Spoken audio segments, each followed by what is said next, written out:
안녕하세요. 날마다 주께로 11월 5일 말씀 묵상 보도록 하겠습니다. 오늘 본문은 누가복음 9장 18절에서 36절 말씀입니다. 오늘 예수님은 제자들에게 한 가지 질문을 하십니다. 무리가 나를 누구라고 하느냐라는 질문이었죠. 제자들은 사람들에게 들었던 것을 나름대로 말하기 시작합니다. 어떤 사람은 엘리야라고 대답하고 어떤 사람은 옛 선지자 중에 한 사람이 살아서 다시 돌아왔다라고 말을 하기도 한다라는 것이죠. 그러자 예수님은 이제 제자들에게 집중하고 물으십니다. 너희는 나를 누구라고 대답하느냐라고 말이죠. 사람들의 이 평가는 썩 나쁘지 않은 평가였습니다. 엘리야는 죽음을 보지 않고 하나님께로 이끌림을 받은 선지자 중에 선지자로 이스라엘 사람들은 생각하고 있었기 때문이죠. 그렇지만 예수님이 원하시는 대답은 바로 제자들에게 듣고 싶었던 대답이었던 것 같습니다. 예수님은 너희는 나를 누구라고 생각하는지를 물으세요. 베드로는 하나님의 그리스도시니이다 라고 대답을 하죠.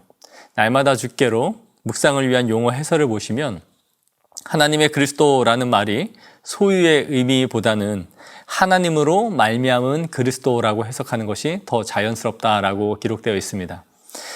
즉 베드로는 하나님이 보내신 그리스도십니다라고 대답을 한 것이죠.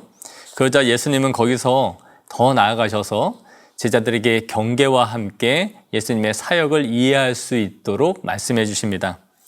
이것을 아무에게도 이르지 말라라고 말씀을 하시면서 인자가 많은 고난을 받고 장로들과 대제사장들과 서기관들에게 죽임을 당하게 될 것이다 라고 말씀을 해 주셨던 것이죠. 베드로가 바른 대답을 하자 제자들에게 한 걸음 더 나아가서 예수님의 사역에 대하여 어떻게 흘러갈 것인지를 말씀해 주셨다고 할 수 있습니다.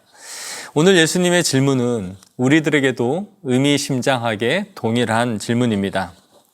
오늘날 많은 사람들이 예수님을 뭐라고 어떻게 인식하며 살아가고 있습니까?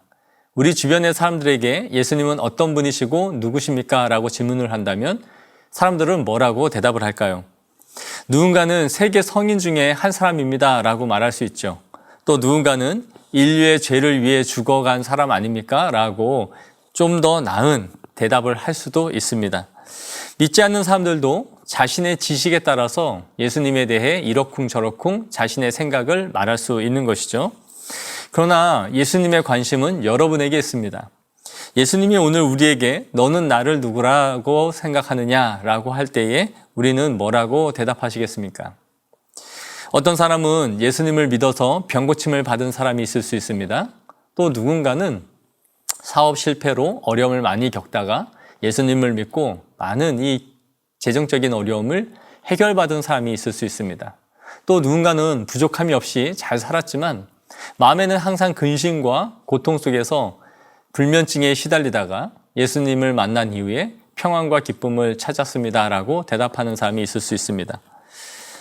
그렇다면 이런 사람들은 예수님을 어떤 분이다라고 생각하고 있을까요? 병고침을 받은 사람은 예수님은 의사와 같은 분이십니다. 모든 병을 고치지 못하실 게 없는 그런 하나님이십니다. 라고 말할지도 몰라요. 또 경제적인 어려움에서 헤어나온 사람들은 예수님은 모든 것을 해결할 수 있는 만능 해결사처럼 생각할 수도 있습니다. 그리고 자신의 정신적인 고통과 어려움 속에서 해결을 받은 사람은 예수님을 카운셀러나 유능한 심리학자, 정신과 의사처럼 생각할 수도 있죠. 이러한 인식이 분명히 나쁜 것은 아닙니다. 모두 저마다 하나님을 경험한 방식들이 다르기 때문에 예수님에 대해 자신의 대답이 다를 수 있어요. 그러나 단순히 예수님을 그렇게만 인식하고 있다면 그것은 문제가 될 수 있습니다. 예수님을 단순히 병을 고쳐주시는 분으로, 또 나의 물질적인 것을 해결해 주시는 분으로, 또 나의 정신적인 부분들을 하나님 앞에서 평안과 기쁨으로 만들어 주실 수 있는 분으로만 생각한다면 그것은 메시아에 대한 바른 이해가 아닌 것이죠. 우리가 하나님을 믿게 된 믿음의 첫 걸음이 그렇게 시작을 할 수는 있어요. 그렇지만 그 믿음이 거기서만 머물러 있다면 그것은 문제가 될 수 있습니다. 우리의 믿음은 예수님의 사역을 더 깊이 이해하고 예수님의 메시아 되심을 알아가면서 점점 제자가 되어가는 것이 우리의 믿음의 목표입니다. 오늘 베드로는 하나님의 그리스도시라는 것을 바르게 알고 있었어요. 많은 사람들이 대단한 선지자 정도로 예수님을 이해하고 있을 때에 베드로는 예수님의 정체성이 무엇인지를 정확하게 알고 있었던 것이죠. 그러나 안타깝게도 베드로는 예수님의 사역을 전체를 온전히 이해하고 있지는 못했던 것으로 보여집니다.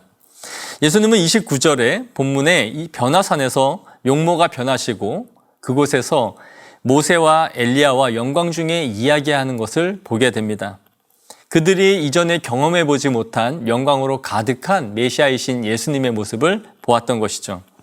베드로와 제자들은 32절에 보여주는 것처럼 깊이 졸다가 갑자기 깨서는 이러한 광경을 보게 됩니다. 그리고 베드로는 이렇게 말해요. 우리가 초막 셋을 짓되 하나는 주를 위하여, 하나는 모세를 위하여, 하나는 엘리야를 위하여 짓자라고 말하는 것이죠. 베드로는 이러한 광경에서 떠나고 싶지 않았고 이곳에 머물면서 예수님과 함께 영원히 이렇게 거하면 좋겠다라고 생각했던 거예요.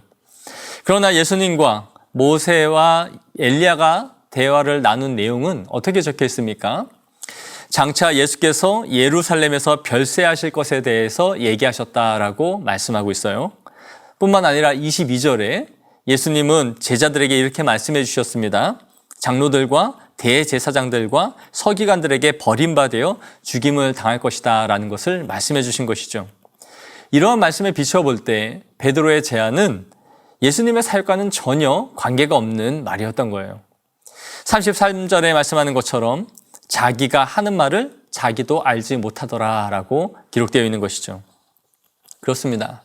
베드로는 예수님이 메시아이심을 알고 있었지만 그리스도의 사역을 온전히 제대로 이해하지 못하고 있었다는 것을 보여주는 것이죠.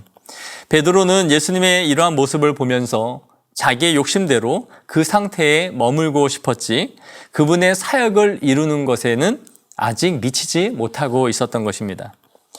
우리의 믿음은 예수님의 사역의 의미를 바르게 이해하면서 발전해 나가야 하는 거예요. 어떤 사람은 예수님을 병 고치는 분으로 혹은 대단한 선지자로 생각할 수 있습니다. 베드로처럼 예수님을 하나님의 아들로까지 인정을 할 수 있어요. 그러나 메시아가 하실 사역에 대해 이해가 바르지 못하다면 오늘 베드로처럼 단순히 초막 셋을 짓고 이곳에 살고 싶다라고 예수님께 말하는 처지에 처하게 될 것입니다. 우리는 우리가 바라는 바대로 우리의 필요 안에 머물러서 하나님을 자기의 만족으로 삼을 수 있습니다. 자기를 부인하고 십자가를 지라라고 말씀하신 이 오늘의 본문의 명령대로 그분 앞에 나아가는 것이 아니라 이 안에 머물러서 자신이 경험한 그 하나님 그대로 있고 싶어 할 수 있는 것이죠. 그러나 오늘 바른 참된 신앙 고백이 무엇인지를 우리에게 말씀해 주고 있습니다. 그것은 그분 앞에 모든 것을 내어놓고 자기를 부인하고 목숨까지 드릴 수 있는 자리까지 나아가는 것, 그것이 성도의 참된 신앙 고백이다라는 것을 말씀해 주고 있는 것이죠. 예수님의 사역을 이해하지 못하고 이런 말을 하고 있는 제자들의 모습이 아니라 우리의 신앙 고백이 자기를 부인하고 십자가를 지는 자리까지 나아갈 수 있는 믿음의 성도들이 되어지기를 원합니다.